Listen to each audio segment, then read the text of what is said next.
and organizations to working with entrepreneurs at a personal level, at their personal development and growth. I've also been working in the innovation and entrepreneurship world for some time now to support startups na SMEs, sio tu kukua lakini pia kuwa connected to potential partners or potential investors. I've worked with a couple of organizations locally and internationally. Currently, other than SheFound, I also work with a Hong Kong organization around the same area. Supporting entrepreneurship, hasa kwenye areas technology businesses and investment. So part of what I've done kwenye wakati nakuza career yangu, and I still do that several times, is effective use of my social medias and other digital platforms ambazo ninazitumia kuanzia website na vitu vingine. Now, I'm lucky enough that I have the understanding ya kutengeneza vitu vingi mwenyewe. So I create my own website, I publish my own publications and stuff like that. But so maybe that's the reason why I can share vitu vichache ambavyo nimejifunza, lakini pia vitu vingine ambavyo ninajifunza kwa wengine ambao I engage with, na hasa waliopo kwenye sekta nzima ya digital media na waliopo kwenye sekta nzima ya gender equality and gender equity. So kabla sijaendelea mbali sana, ningetamani kila mtu aliyopo ajitambulishe, aseme anafanya nini na maybe yeye understanding yake ya gender mainstreaming ni kitu gani. Tuanzie hapo.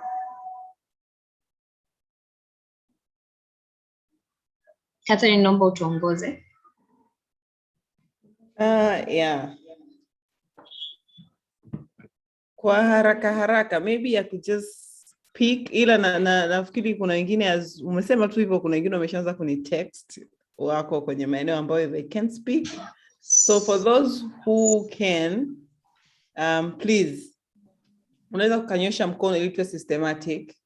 Ila for those who cannot, unaweza ukaandika what Vanessa is requesting kwenye chat box, afu yeye wakati anaendelea kwenye session akazipitia kwa haraka tukazipitia yote kwa pamoja. Yeah, Aisha. Karibu Aisha. Thank you. Naitwa Aisha Msantu from Growing Future Foundation, tupo Dodoma, and according to me, gender mainstreaming ni ile strategy ya kuleta equality between women and men. Okay. Thank you, Aisha. Nani mwingine? Karibu, yeah.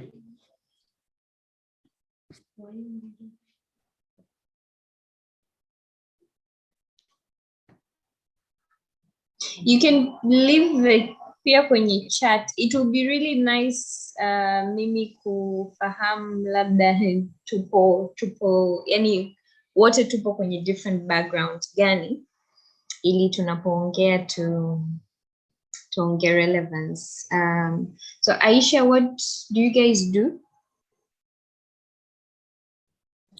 Okay, we deal with special groups, yani kuempower special groups kwenye social and economic issues, mainly education, health, gender, na pia economic growth. Okay. Kuna mwingine? Sekunde moja tu. Maybe I can pick. Okay. Kwa sababu kuna wengine. Leila, if you are there, please, we would like to hear your voice.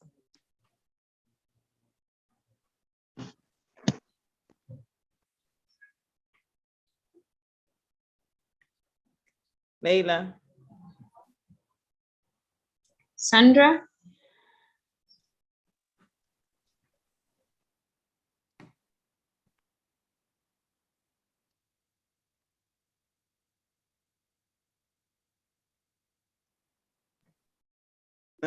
Okay, let's try another one. Nabriko, karibu.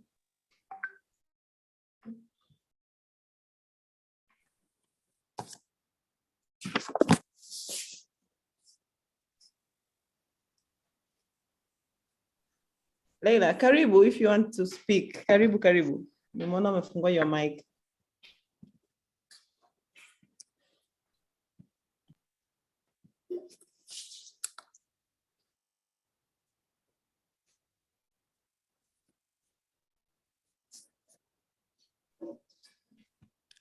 Leila.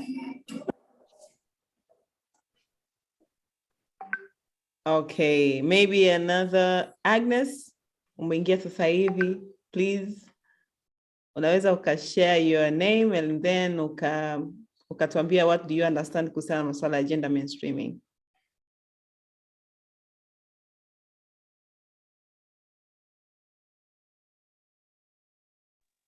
Hi guys, nisamehe, ninaona niliface technical issues. Kuna aliyekuwa anajitambulisha?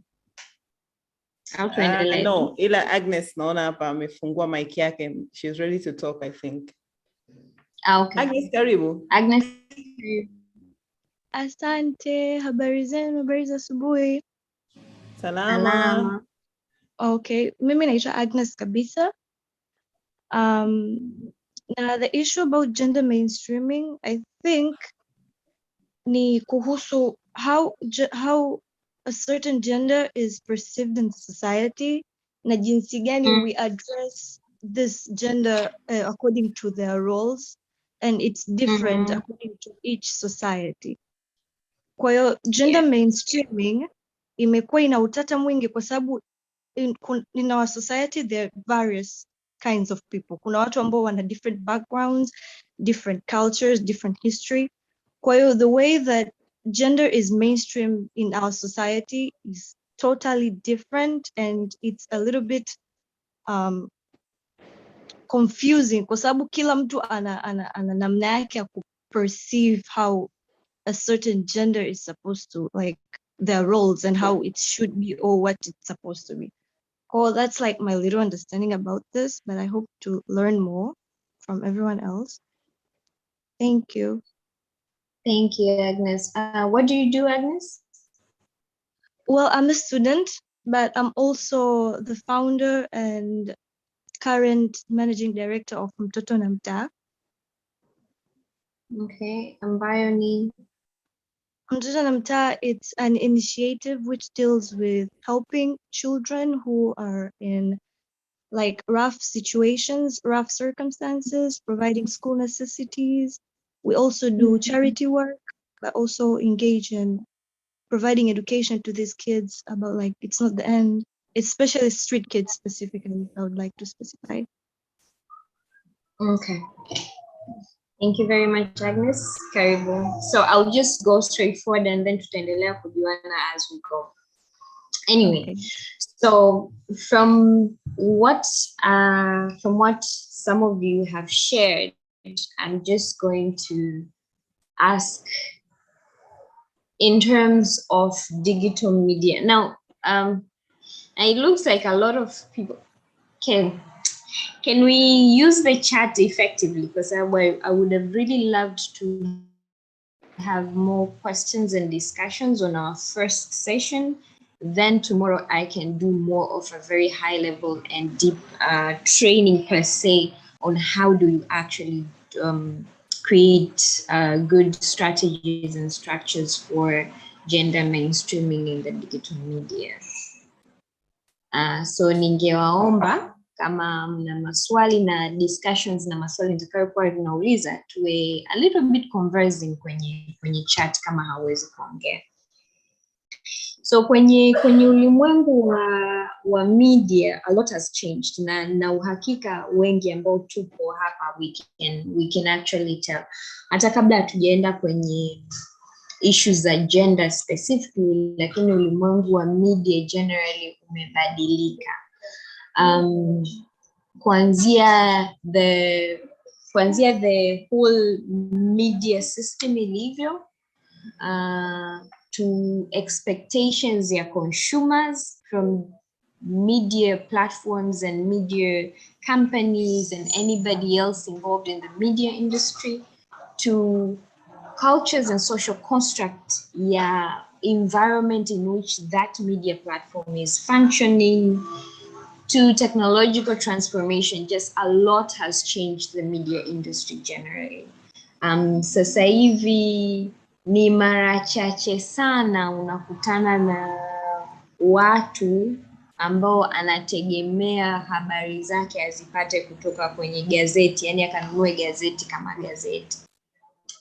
Lakini pia ni mara chache sana unakutana na mtu ambaye yupo social media, like hayupo completely social media, lakini anaweza akawa informed on what is happening instantly, kwa sababu sasa hivi hata local TV are competing with digital medias. Sasa hivi sio mpaka nani, whether it's ITV or anybody atume mtu akakusanye taarifa sehemu fulani. They say breaking news is no longer breaking news, kwa sababu by the time habari ya saa 2 inasema breaking news, it's already trending in Twitter and everywhere else. I'll give a very simple example of what happened in Nigeria as of recently. The beef between Nigeria and Twitter. Baada ya their president to tweet something that kwa Twitter ilionekana kama vile it's not hayadhi to certain standards, wakaishusha, so the government decided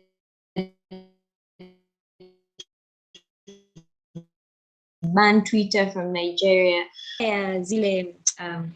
Zile communications zilizotoka kwamba watu hawatakiwi kutumia Twitter, lakini ilitoka pia official government communication ya kwamba media, like normal traditional medias, should not cover any news that is coming from Twitter, which was funny kwa sababu after a short period of time that is not working anymore, and this is because of globalization. Well, the industry itself imeenda through a massive change, and it's been very drastic hasa in the last couple of years na digital na technological transformation, kuanzia easy access of internet, access ya device na kila kitu. Sasa kuna vitu ambavyo they have still remained the same. I'm glad is it Agnes talked about cultures and a social construct. When it comes to gender on one side now, it's something that is perceived or received tofauti depending on cultures na mazingira, lakini pia na kuna issue ya generational gap, kuna issue ya consumer expectations na beliefs. In terms of generational gap, kuna vitu ambavyo Generation Z would really stand against and maybe have a different opinion when it comes to how women and men are being engaged on the similar issue. Lakini maybe baby boomers would not have a problem with that. I would look at Generation Z and say, nye watoto mmevurugwa. Dunia haiendi hivi. Dunia, the role of a certain gender is here, the role of another gender is here. And because of digital transformation, this gap imeonekana kuwa more massive. The gap was already there, but because the digital transformation imekuja, imeonyesha wazi where can we work on. When it comes to, kwa mfano, consumer expectations and beliefs. Sasa hivi, whether it's media companies or businesses ambazo zinatumia digital media to reach out to potential customers au kupush their content to customers, hawaifanyi ile kizamani anymore. Sasa hivi kuna watu wana use influencers, because you look at what drives the crowd there. Kuna watu ambao wana find ways to personify vitu vyao. Kwa mfano, programs ambazo watu wanataka ku run, and this is researched.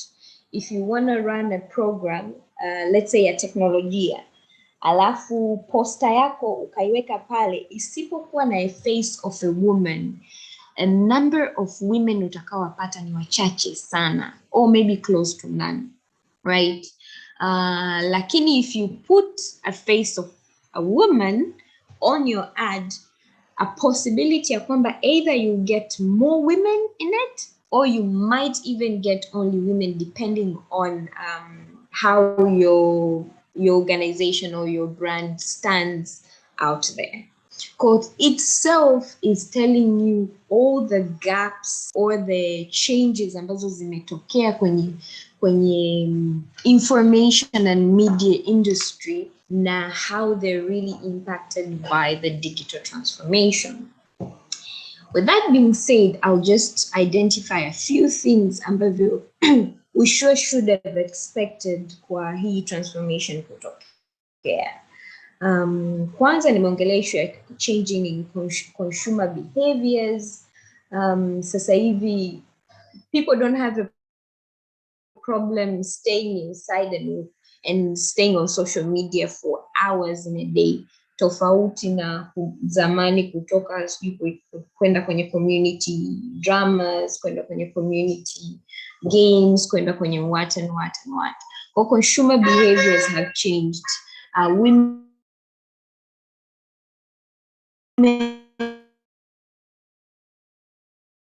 are more vocal. The society okay, and are empowered about vitu ambavyo wanaona kwenye society havikuwa vimekaa sawa. I'll give a simple example. For instance, because of the digital media transformation, the fashion industry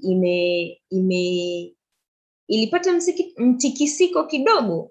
Kulikuwa na a lot of criticism kwa nini matangazo, whether it's makeup or certain kind of clothing, zinakuwa na a certain body type only, ambayo in one way or another media has used that to portray a certain stereotype ya women in a certain environment. Zikitokea, kwa mfano ilitokea issue ya, I'm not sure kama mnafuatilia sports, ilitokea issue ya this lady ambaye ni very good, she's also very good, not rival per se, with Serena Williams. Anaitwa nani Mungu wangu? Juzi alipoamua ku step down na kuambia the media kwamba she won't participating in the games kwa sababu her mental health. Ilitokea a little bit of a challenge. One of the correspondents wa kiume wa US aliijaji ile, he meant well, I would say, kwa sababu he communicated in such a way kwamba because she's a woman she needs to take the time off na nini, but that is portraying her weakness and stuff like that. But what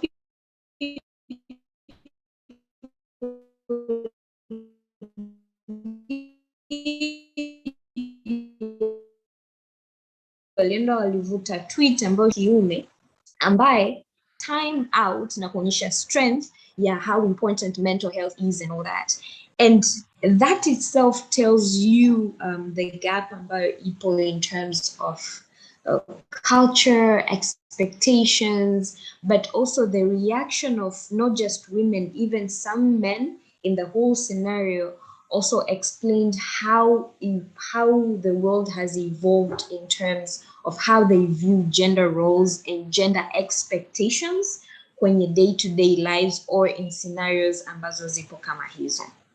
So with that being said, I want to know if kuna mtu ana swali mpaka sasa hivi au ana kitu cha kuongezea. I'm just going to give about 2 minutes or 1.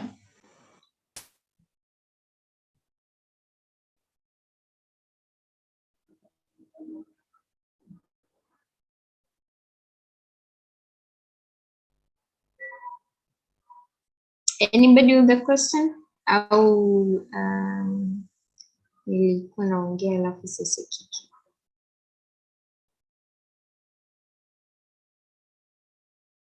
Catherine, are you Yeah, there? I'm here. Yeah. Yes. Nafikiri labda tutoe hizo 2 minutes zinakuwa tuwasikilizie. Bahati, naona Bahati open the mic. Do you want to say something or share anything kutoka kwa alichozungumza? Yeah. Karibu. Okay, asante Katie na Vanessa. Kwenye nataka sijui kama sasa ni swali la kuchangia, we'll see how it goes. Kwenye masuala ya in using media kwenye gender mainstreaming, how cautious should we be in addressing masuala ya gender mainstreaming through media ili tuangalie not attack or in fact just kuangalia ili zisikue bias kwenye cultures na tamaduni za watu, because sometimes naonaga kama in media platforms sasa social media kunakuwa kama hamna a good line ya kuassess cultures na tamaduni za watu hasa kwenye masuala ya gender, because watu wengi wakiwa wanaongelea masuala ya gender huwa wana attack masuala ya cultures na traditions za watu kama ndo main cause au reason ya gender imbalance kwenye society. Okay.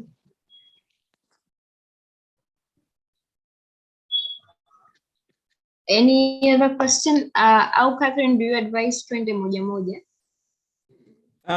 Yeah, nafikiri kutokana na watu wenyewe kidogo wanakuwa wazito wanaendelea kujifikiria kudigest, we can just answer why wengine wakaendelea kutengeneza maswali yao na concerns. Okay. One thing I really love us to engage, because if you feel like labda unapotea or something, communicate. Sawa, tafadhali. Tafadhali. Okay, so it was Bahati, yeah?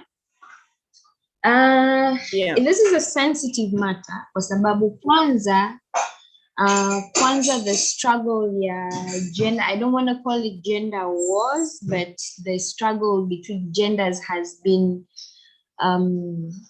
there in a very long time, lakini as of recent kwa sababu ya globalization imekuwa immersed sana, and I'll explain why kwa sababu ya globalization. One, kwa mfano kwa Tanzania tu, ile movement ya watu wa kabila hili wamekuja sasa hivi, huwezi ukasema ni Wazaramo peke yake, right? That itself has an impact. Sasa when it comes to digital media or media generally, sasa hivi kitu kinaweza kikawa kinatokea Tanzania sasa hivi and somebody in the Netherlands labda anakifahamu in real time. Vitu vinavyoendelea au culture shocks na culture realities kwenye societies nyingine inakuwa exposed pia kwenye societies nyingine. Sasa will itself inatengeneza some sort of friction, na uki-add friction ya generational differences inakuwa kubwa kwa sababu the younger generation believe in equality, they believe in this and this and this. They also have a certain perception kwa sababu kwanza kutokea ukuaji wao wamekuwa exposed to a lot of information, and sio tu information ambazo ni local, lakini wamekuwa exposed to a lot of diverse information that they can weigh in. They have the ability to weigh in. They've been brought up in an environment that they can be vocal about what they believe is not right. They have ability to choose the beliefs that they choose to believe in without necessarily feeling the pressure of being constrained in one cultural system. Lazima itengeneze hiyo friction ambayo tunaiona sasa hivi. Now your question was how do you cautiously communicate issues like gender without attacking? One, it starts with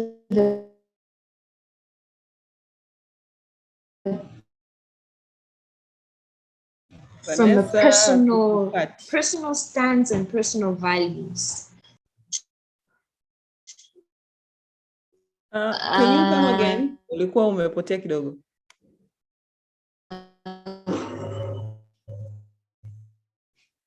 Kuna kitu message across. You need. Hello? Guys, nanisikia sasa hivi? Catherine, can you hear me now? Unakatika Vanessa. Okay. Now.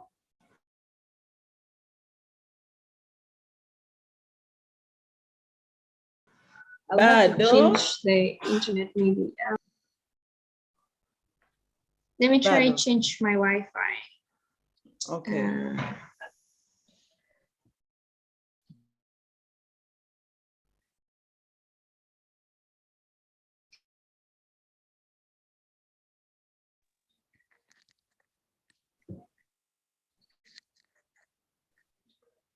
Hi guys, can you hear me now? Nakusikia mimi. Okay. You're good. So nilikuwa nasema kuna statement wanasema kwamba if you want to get your message across, you need to measure the temperature of the room. Ukishaelewa kwamba kwanza online kila mtu anakuja na culture, beliefs na misimamo yake tofauti. And ukishaelewa kwamba sio tu hilo, pia watu wanakuja na mudi zao tofauti. Which is very important and very keen, hasa kama ni mtu ambayo you communicate these sensitive issues online. Inabidi ujifunze the art of communication na jinsi ya communicate certain languages za kutumia, kwa sababu the same language ambayo utatumia kwa culture hii, ukienda ukitumia kwa culture nyingine tofauti, it's going to be completely different, a completely different thing. The same tone unayoweza kutumia na mtu huyu, ukienda kutumia na mtu mwingine, it's going to be completely different. So ya kwanza inabidi measure the temperature of the room and master the art of communication. Jua jinsi gani message yako ya ujumbe wa importance of gender empowerment inabidi ikate across, kwamba iongee na yule mtu ambaye unataka ipate message aelewe why it's important to empower a young girl kwenye society yake, and not kumkandamiza over young boys, or it's important to give opportunity to women to have rights to land, to be economically free, and stuff like that, without making them feel like they're losing part of their identity or the identity of their society, or they're losing the role, the crucial role that they have believed kwamba yule mtu amekuwa ana play. I'll give you a simple example. Kama unaongea na mtu ambaye labda alikuwepo kipindi cha yani your audience ambao una push that message to ni mtu aliyekuwepo kipindi cha World War, right? And you're talking about the importance the women to be economically secured and to be economically equal with the men, and you're talking about unataka push across the importance women land rights for women to be as equal as men, kwamba wewe na access of information, access of land, access of financial support and stuff like that.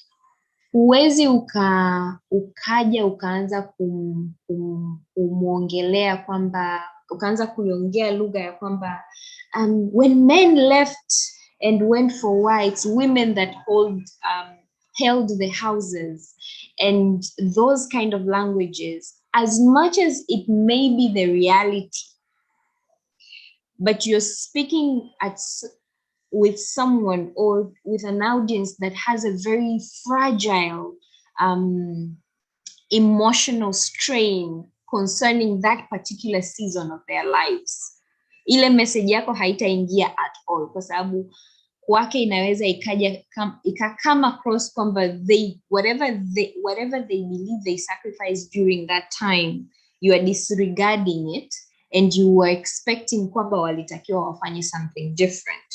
But what if you try to communicate na kumuonyesha kwamba the impact alionayo, kwamba yeye ametoka amerudi nyumbani and he still had to get mtaani kutafuta because the women in the society were not economically empowered, au hawakuwa na mandate zao zilikuwa zinaishia at a certain level, au ukamuonyesha a normal African man the importance of having a partner ambaye yuko equally and economically empowered kama wao, not through going against their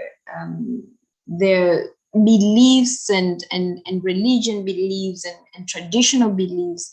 And I'm not saying kwamba you should justify their beliefs. I'm saying beliefs, it's something that is embedded in somebody's psyche. It haibadiliki overnight. But what if umuonyeshe the importance au tengeneze, let's say, kipindi cha kuonyesha jinsi gani financial dependency or financial management inaweza ikafanyika both na women and men, na how it can contribute kwenye ukuaji wa economic status ya nyumba na watoto freedom inakuaje. Ni kama a campaign ambayo ilitokea ya issue ya uzazi wa mpango. To some society it was very controversial, extremely controversial. Because kuna statements like sisi maskini watoto ndio mali zetu, au they're coming to teach us how to do 1 2 3 4 5. Lakini kama ukimuonyesha yule mzazi, from the women to the men, ukimuonyesha why kuwa na mtoto 9 months after alipozaa yule mwingine inaharibu afya ya mama, inamfanya mama anashindwa kumlea yule aliyetangulia na huyu aliyepo, inamfanya baba awe na mzigo mkubwa zaidi wa kulea hii familia, hasa financially and economically, because you may need to hire a support system uongeze familia iwe kubwa. Lakini inaonyesha even health issues ambazo zinaweza zikatokea kwa mama along the way, that she may no longer be completely able to support the family, na ukamuonyesha mzigo gani yule baba ataupata kama asipoadhia kuwa very cautious na their family planning with his wife or partner. Those messages mbili zinakuja completely different. Kwa hiyo I would say ni kuwa very cautious with your art of communication, understand the audience ambao unaongea nao, lakini pia soma mazingira na season ya ujumbe huo unataka kuufikisha wakati gani. Juzi kulikuwa na, I think kuna discussion Twitter about married men and what they tell young girls between ages is it 18 mpaka 25, something like that. And then ikaibuka discussion nyingine kwamba single women between ages of 30 to 35 really don't care if you're married or not because they don't want commitment and all that. Kulikuwa na a lot, kila mtu alikuwa na air perspective yake. Sasa in that kind of environment, it's not the right setting for you to come and start communicating about issues za nyumba ya pili, nyumba ndogo, sijui nyumba kubwa, sijui vitu gani. it's going to draw unnecessary attention, and whatever message you wanted to cut across about maybe inequalities ambazo zinatokea between when married men date outside their marriages without zile agreement with their partners and stuff like that. Hautafikisha the message the way you want it, because the environment itself is just so chaotic, and the environment itself is not conducive enough in terms of emotions are high, perspectives are different. Kila mtu hapo amesimama more on beliefs, not on rationale. Wewe cut across whatever message you wanted to cut across. So that's what I would say. Be very cautious with your art of master the art of communication and the science of communication, the principles, the languaging, the what, the timings and all. Lakini pia understand your audience. I hope nimejaribu kujibu swali lako Bahati. Yes, asante, nimekupata na umenijibu. Any more questions or addition to what I had said before? Yeah, I can see the hand. Yeah, Agnes. Karibu Agnes kabisa. Okay, thank you. Hapo kuhusu ameuliza kuhusu mambo ya media and culture, right? Yeah. Sasa according to me, mimi ninavyoonaga ni kwamba gender can be very close to what we say to human rights, kwa sababu everyone has their own perception about this thing. Kwa hiyo when it comes to being sensitive about one's gender, it just depends about the society that you come from. Mfano mzuri, umeongelea kuhusu mifano, lakini I would like to add an example. When you take, we have a female president right now, but when you take news outlets, or when you take the media within our country, or most of the African countries, no media outlet will forget to leave the part kwamba she's a female president, making my point. Lakini when you come to other media outlets, kwa mfano, we've been having a lot of attention lately kwa sababu ya mambo yanaendelea kisiasa, and we've seen outside, like foreign media outlets speaking about our country. Lakini whenever they refer to our president, they refer to her as the president of Tanzania, not highlighting that she's either female or male, because none of that is important. What is important is the title that she holds, right? So I just think kwamba when with these matters, apart from being sensitive, it's just a matter of respecting each other's beliefs and concerns about this specific culture. When it comes to media and us trying to highlight about gender, I don't think like putting tags is the most important thing. What's the most important thing is like trying to realize what that specific individual is trying to bring on the table. Thank you. Can you guys hear me? I think I might have lost you. Thank you so much, Agnes. Thank you so much. Nafikiri sasa mambo yameanza kuwa hot. Nirudishe kwako Vanessa. If you have anything to add. Sorry, nilikuwa natamani arudie the last few seconds kwa sababu nilikuwa nampoteza. Baada ya kuongelea kwamba it is just a matter of social, baada ya kuongelea the issue kwamba the outside media doesn't really communicate whether it's a female or a male, is I assume I missed her a little bit. Okay. So as I said, kwamba these media outlets don't care about the tags, kwamba who you are according to your gender, but what is really important is like, what do you have to bring to the table? Okay, fine, you're male, you're female. Kwanza wenzetu sisi, according to their culture, they don't even have these labels. Ukienda Google, you have male, female, others. What is others? The point is that it's not who you are, but it's not about what gender that you are, but it's about who you are and what do you bring to society. What can you do for us? That's what is important. Kwa hiyo media and people within the digital platforms should consider that, ukiachana na mambo ya culture, kwa sababu culture is like everywhere. Kwa in order to bring like that equality that we want, consider what is brought, but not by who it's brought. I don't know if that made sense, but that's what I think. Completely. And I do agree with you, Agnes. In ideal world, that's how it's supposed to be. That you consider who I am and what I bring to the table. Whether it's a female president or it's a male president. I've had a couple of discussions with people that there's certain feedbacks given about people or restraint that they have about the leadership.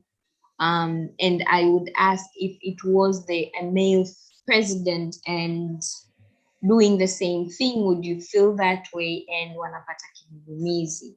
And that's why the issue of social construct and culture is very important, because it's not just their way of living, it's their way of thinking. And changing someone's way of thinking doesn't happen overnight. And it also doesn't happen, you need you need to master the art of doing that, because ni kama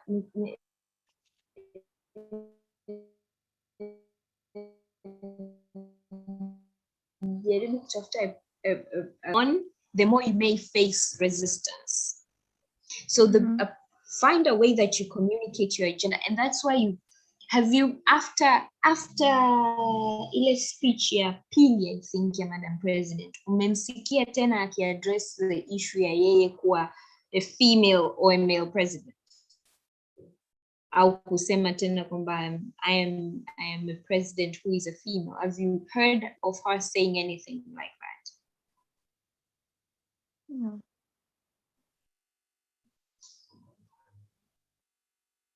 Because I hope you guys can hear me. Yeah, we can. Okay. Because within the temperature in which alipoingia, kwanza, she had a lot of other things around her, but pili, there was an issue of gender. Within that temperature, it was right for her to communicate that. But within the temperature that is going on right now, if akisimama aanze ku address the issue of media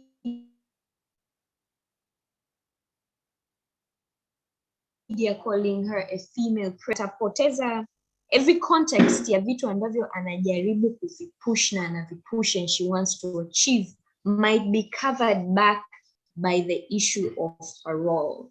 So instead, she's finding a more proper way of pushing her agenda, at the same time creating an environment for people to be comfortable with the fact that this is a female president, by achieving what they, in their own mind, might have thought she won't be able to achieve because she's female or she's a female president. That's what I'm trying to communicate. Kwamba kuna wakati, as much as we want to push and really communicate the frustrations of the nitty-gritty that are within our societies when it comes to gender inequality and gender gap, the way the media portrayed women for years, the way the digital media has also encouraged that. Kuna videos juzi zimesambaza a couple wanapigwa, wanafanya nini. But when you read zile comments kule chini, there are very few people holding accountable or wanakemea kitendo cha wale waliowapiga wale, na wale wanao judge the whole situation of court in court affair kuongelea those people as a couple, but most of them are actually attacking the woman. And that should tell you a lot, that even in the environment where literally the government is trying to address the issue of GBV in this particular scenario, there are people who are actually concentrating on the woman and why she did what she did and stuff like that. Kwa kuna jinsi media inabidi ambayo sasa ndio tutaenda later down the line on how do you create a proper strategy and planning and use certain elements in your communication to push gender mainstreaming and to create gender sensitive and gender transformative content while breaking the gender stereotypes. It is something that has to be continuous. It's something that will have to be adaptive and agile kwa mazingira ambayo upo na the way the society is going. You will not to say, let me keep quiet now because you know the environment is like this, I can't talk about the gender thingy. No, you are to find a way that you communicate your matter, that even if somebody doesn't say yes, but they can sit and ration and have a rationale over what you're saying and say, okay, I can see the sense. Let me think about it. That's what I'm trying to communicate, because this is the thing. Media as media right now is competing with individual when it comes to influencers. It's also competing with the consumers' behaviors, that their expectations are not met, they're done with you. You're not the only one either way. But at the same time, media still has so much power and influence when you're the whole society. So how does it create a content, or how do you create an environment? How do you push information? How do you push content that are gender sensitive, but they're also gender transformative, that they're inclusive, that they're empowering to all genders or both genders, in this case women, and how do you use your productions, whether if you're a business or pure media company, how do you use what you push forward to address and close the gender stereotypes? So we're gonna get down that path very soon. I like this. Thank you, Agnes. Any more questions or addition?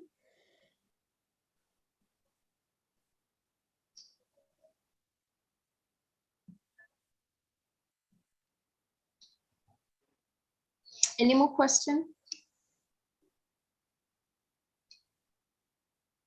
I think we can go on. I would advise wengine waendelee kuandika kwenye chat box if there is any burning issue. If there is anything that you want to share with us, Vanessa, you can just finish and then we can continue.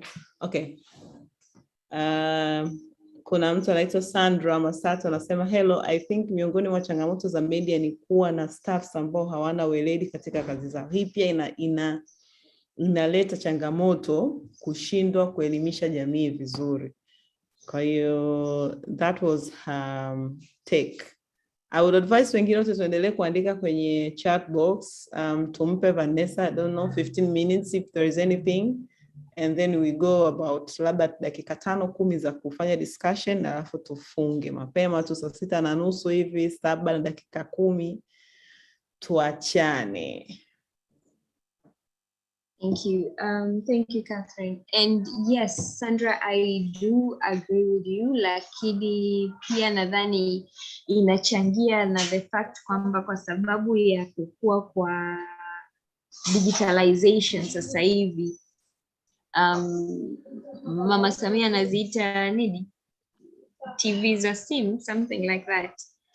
Yani media hizi ambazo they're not typical media houses, are just owned by anybody, and the power, kama tulikuwa tunasema, the power is with the influencers, the power is with the tribes. Kwamba mtu mmoja anatengeneza kijiji chake online, whatever they communicate things that they align, and that is also one of the biggest challenge ambayo wengine sasa wote ambao they're pushing this they're in the media industry, inabidi why take this issue into context and into sensitivity, na create mazingira ambayo they can push further, they can further address issues na disseminate news or content through gender lens. So I have about 10 minutes. I wanted to just start just a little bit of a framework. How do you how do you address the matter of gender mainstreaming through gender lens in the digital media? Nataka ni tuipitie hii framework kidogo, alafu kesho we'll have about an hour to go through the framework and the strategies, na kuona pia how how others are doing it, but also how some tools zinaweza zikatumika na content creators and media houses to address, to create more gender sensitive and gender transformative content. So in this framework, we have about 3 things or 4, is it? How do you address the issue of gender mainstreaming in the digital media? First, you have to look at the collection of the content and the focus of the content. Kwa mfano kwa watu wanaofanya news, the collection of your news, measure your bias strength. Ninataka kujua kuhusu, labda natengeneza habari kuhusu changamoto ambazo wana face watoto wa mitaani kwa mfano. And how sensitive am I to make sure that the group that I'm going to be collecting information from is as diverse as possible.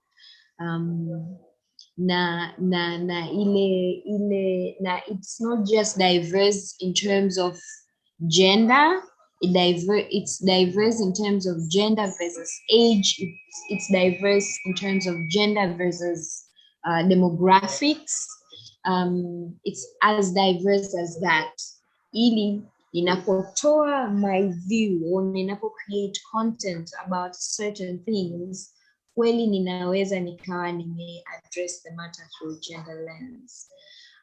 Kuna issue ya selection. Sasa kwa mfano, unapokuwa na a lot of, kwa mfano sasa hivi with all the digital platforms, and you want to sort of really push content au news ambazo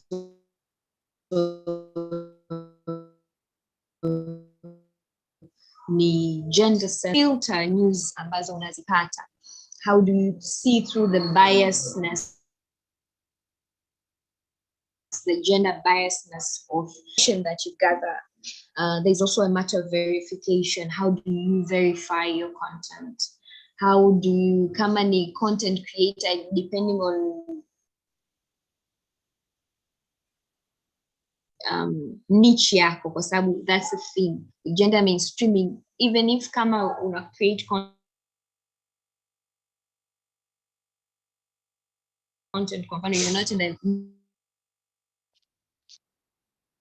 media per se industry, but you're creating content. How do you collecting women and men are facing, and select and create content and verify content ambazo they can address both, they can also address the needs, the financial needs, or the financial gaps that women are facing within the group of audience that you have. Then there's editing and dissemination. Editing is a whole new scenario. Kama kuna mtu ameona kuna this meme ya ni katuni, kuna kama yule alikuwa kama mgonjwa amekaa chini, it's like it's in a war zone. Mkaka amekaa chini, anaonekana ni kama mgonjwa. Pembeni yake mkono wa kulia na kushoto kuna 2 soldiers. One soldier anampa maji ya kunywa.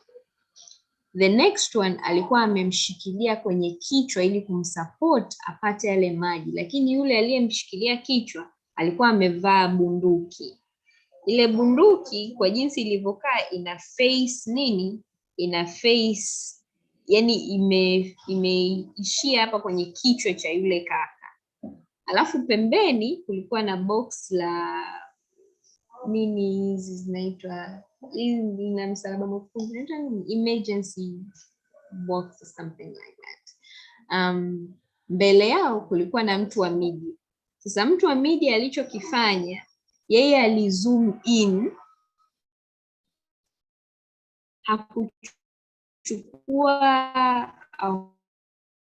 whole scenario, alizoom in kwa pale kwenye ile screen yake alikuwa anaonekana yule mtu hasa kichwa chake huku kilivyoshikwa na kupa ya maji.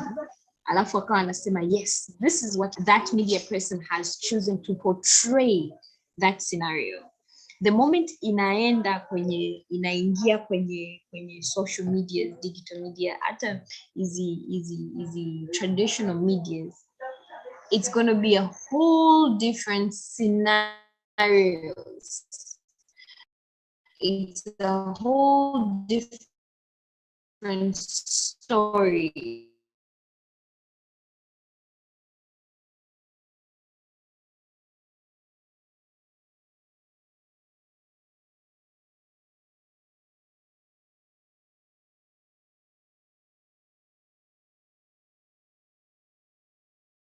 Vanessa, we have lost you. Tumekupoteza. The way hii taarifa itakuwa sasa, how do you create itaimarisha ethics, content ambayo inakuwa transformative. It's been inclusive, but it's also very ethical, that you don't just paint a picture that you wanted to paint without telling the whole story. Then push sasa push agenda or a matter that you wanted pushed kwenye the media platform that you're using. So kuna vitu kama 5 au 4 kwenye the framework nzima ya how to create gender sensitive content, or how do we ensure gender mainstreaming in the digital media, ambazo will go down and go through each wing of the frame, and then we boil down on how do you go one by one. So I would have loved to know kama kuna okay, kuna swali lingine hapa.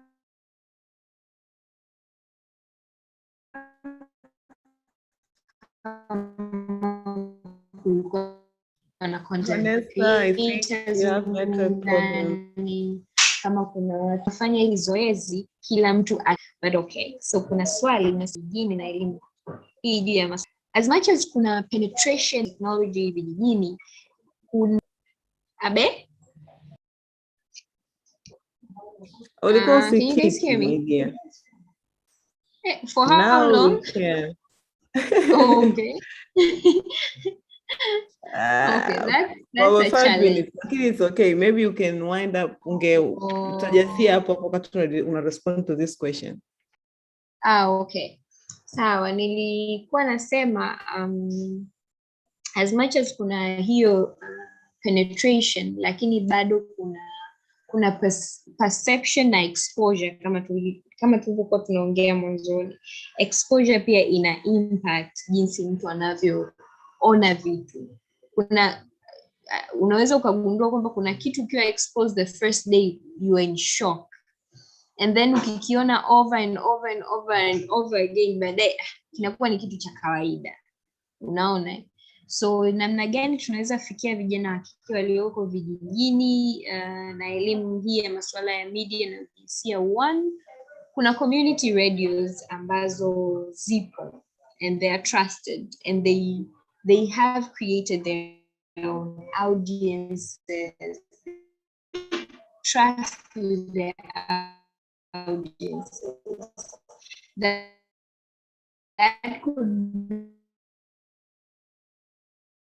be a first start. Hasa kama unataka push education, gender education na issue ya media important.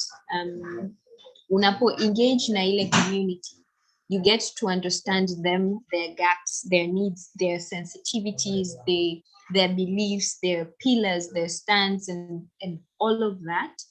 Na wewe inakutengenezea sasa perspective ya jinsi gani swala hili unaweza ukali-communicate na ukali-communicate kwa nani ili kuleta ule urahisi na uhalisia wa jambo lile lifit liwe, I don't want to say presentable, lakini liweze kuingia kweli kwenye mizizi ya ile group ambayo unataka kuongea nao. Kwa sababu it's one way kusema you are just engaging them and then okay, let me give you a simple example. Parts of the world ambazo it was about empowerment, lakini in those parts of the world you cannot reach that group unless you go through their brothers or their fathers. Sasa huwezi ukasema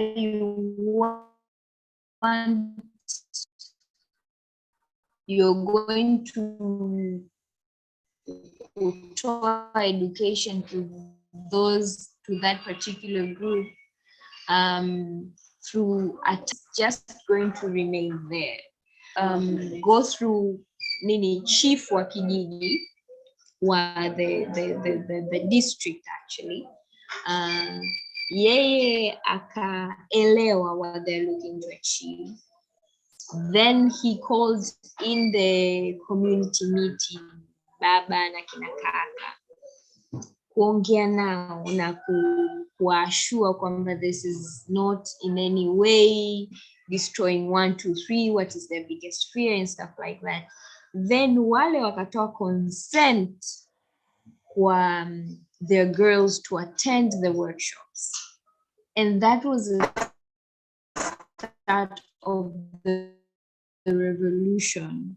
Yeah, these girls getting the freedom to attend certain sessions, to participate online, kwa sababu taratibu mlango uliotumika kuwafikia yani the art iliyotumika kuwafikia haikutengeneza mazingira ya kuwa na resistance, but ili navigate through whatever was already existing just to make sure ina penetrate na kufikisha ile education au ujumbe ambao walikuwa wanataka kufikia. So yeah, for this, it's really important to create a framework that befits your changing environment, befits audience unayotaka kuongea nao, befits issue unayotaka kuaddress, befits community unayotaka kwenda kuengage nao na kuaddress. Yeah. I hope nimekujibu, Sandra.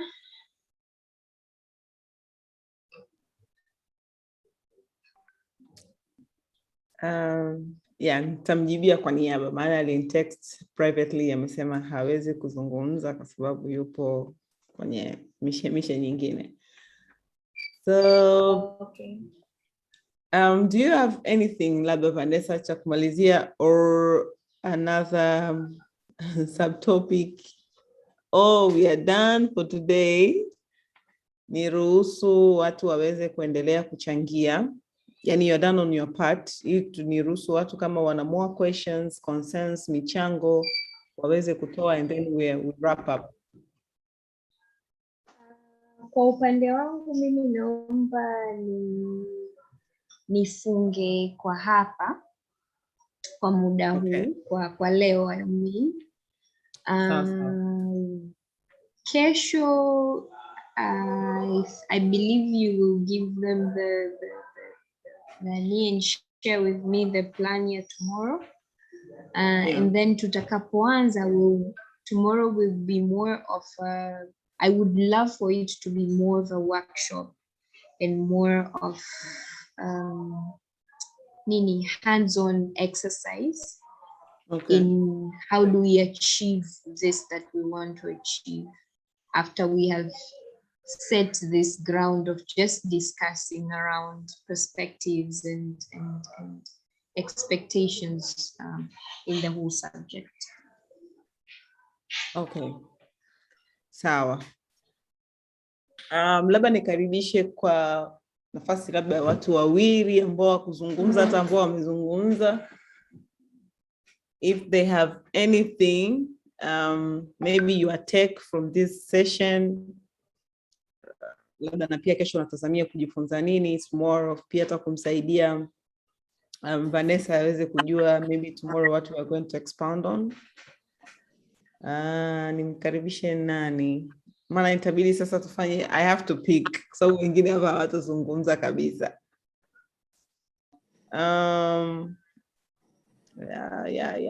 Nani ni mdondoshe jumba bovu? Aisha Hassani.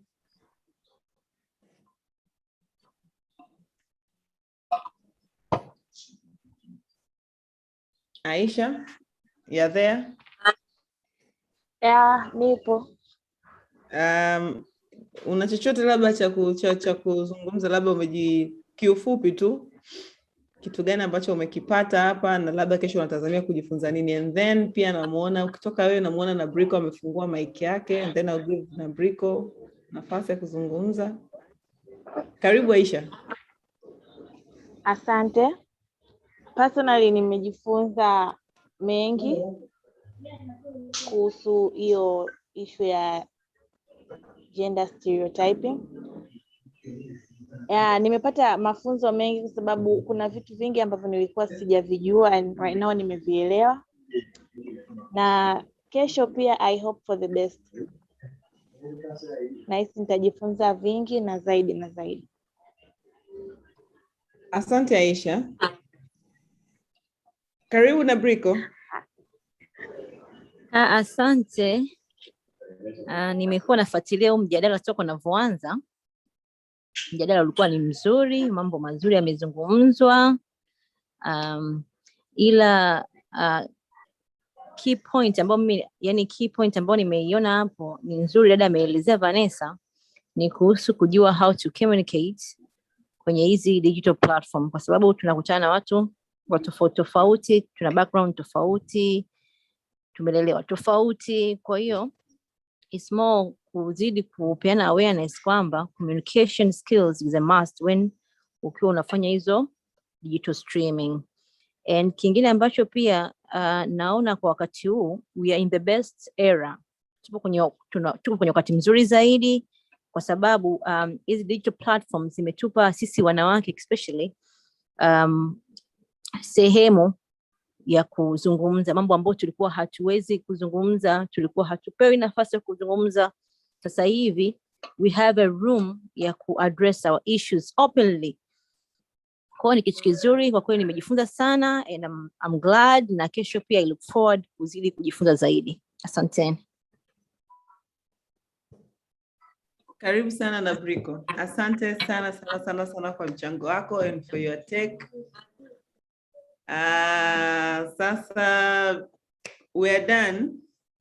Bila kupoteza muda leo, it was a short session pia kulingana na facilitator wetu au mentor wetu au trainer wetu timing yake, ila tomorrow we are going to have a deeper we are going to deep dive. Tunaingia ndani zaidi kujifunza vitu kuhusiana na topic yetu hii ya gender mainstreaming digital media. Tunaangalia sasa kwa undani. Naweza nikasema we look on the science and the art of it. So get prepared for tomorrow. Na kwa sababu pia ambazo ziko nje ya uwezo wetu, kesho session haitaanza saa 5, itaanza around saa 7 mpaka saa 9. Kwa hiyo tuna realize kesho ni siku ambayo watu mnawahi kutoka makazini, so maybe you can kutenga hayo masaa mawili, we can be with tukawa pamoja na kuendelea kuzungumza kwa undani zaidi. Na kesho pia nategemea watu watakuwa wengi zaidi. We look forward for tomorrow. Leo naona siku kwa sababu Alhamisi imekaa Alhamisi fulani via uchovu nashindwa tena hata mimi nguvu za kupiga hiyo, maana siku hizi tunaanza kidogo, tunasema tuyarudi kidogo masebene humu ndani kabla tujaanza session. Ila leo kidogo mambo yalikuwa mengi, tulikuwa tunasikilizia tutakuwa na ndo gani. Ila kwa sababu tushahakikishiwa kesho ndo zitakuwa nzito, kwa hiyo kesho we party hard, we learn hard. Asante sana Vanessa for your time and for everything that you have been sharing with us today.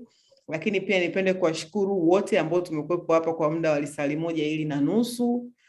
Tangia tumeanza session mpaka sasa, and I look forward for your participation kesho. Na kesho niseme tu, tulisema tangia wiki iliyopita kwenye hizi session kwamba best participants watapewa zawadi. Kwa hiyo last time wakuchukua. Leo tumeangalia who has been engaging, who has been doing what. Kesho tuna jambo letu, kesho Ijumaa. Kesho tutakuwa na jambo letu bila shaka. Kwa hiyo niwakaribishe kwa session ya kesho ambayo itaanza saa 7. Link tutajaribu kushare kwa sababu wengi wenu tuna mawasiliano, tutashare link kwa karibu. Don't miss session ya tomorrow kwa sababu as Vanessa communicated na mimi, tulikuwa tunajaribu kuzungumza. Kesho itakuwa ni siku ambayo we will learn so much and we will share so many things, ukizingatia na hali halisi sasa hivi iliyopo ya kimtandao na ushirikishwaji au na ushiriki wa wanawake kwenye hii mitandao. So nisichukue muda mwingi, niwatakie mchana mwema and I look forward to see you all kesho. Asanteni sana mno.